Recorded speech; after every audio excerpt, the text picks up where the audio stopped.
Hi అండి. ఇవాళ మా రామత్త అయితే ఒక మంచి స్పెషల్ కర్రీ ఎలా వండాలో చెప్తానండి. ఇంతకీ ఏంటా కర్రీ అనుకుంటున్నారా? అదేనండి, పచ్చిశనగపప్పు, పచ్చి రొయ్యలు, గుడ్ల కర్రీ. మరి ఎలా వండిందో చూసేద్దాం రండి. ఇక్కడైతే ఒక పావు కేజీ రొయ్యలను తీసుకున్నాము. ఆ పావు కేజీ రొయ్యలు కూడా కొద్దిగా ఉప్పు, పసుపు, అలాగే ఒక నిమ్మబద్ద వేసుకొని బాగా వాష్ చేసుకొని వాటర్ పిండేసి ఆ రొయ్యలను ఒక పావు గంట సేపు ఉడకబెట్టుకుంటే వాటర్ అంతా కూడా పైకి తేలిపోతుంది. ఆ తర్వాత రొయ్యలను తీసి పక్కన పెట్టేసుకోవాలి. తర్వాత ఆయిల్లో ఇలా ఫ్రై చేసుకోవాలన్నమాట ఆ రొయ్యల్ని.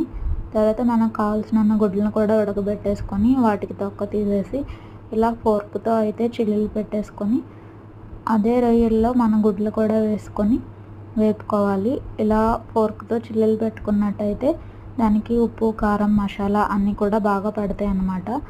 బాగా ఫ్రై అవ్వకుండా గుడ్లు తర్వాత గుడ్లను తీసుకొని పక్కన పెట్టేసుకోవాలి, లేదంటే కర్రీకి కలుపుతూ ఉన్నప్పుడు విరిగిపోతాయి.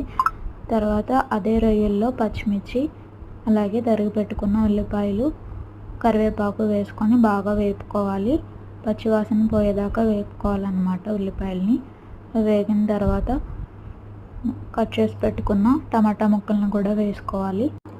టమాటా ముక్కలు, ఉల్లిపాయలు బాగా మగ్గిన తర్వాత ఇక్కడైతే పచ్చిశనగపప్పు మేమైతే పావు కేజీ రొయ్యలకి పావు కేజీ పచ్చిశనగపప్పును అయితే తీసుకొని ఒక పావు గంట నానబెట్టుకున్నాం అన్నమాట. ఆ పచ్చిశనగపప్పు కూడా వేసుకొని బాగా మిక్స్ చేసుకోవాలి. తర్వాత మనం ఇందాక వేపి పక్కన పెట్టుకున్నాం కదండి, ఆ గుడ్లను కూడా వేసేసుకొని కొద్దిగా పసుపు, కారం, అలాగే కర్రీకి సరిపడా ఉప్పు, అల్లం వెల్లుల్లి పేస్టు, ధనియాలు, జీలకర్ర పౌడర్ వేసుకొని బాగా మిక్స్ చేసుకోవాలి. ఇలా మిక్స్ చేసుకున్న తర్వాత కాసేపు మగ్గనిచ్చేసి కొద్దిగా వాటర్ పోసుకోవాలి.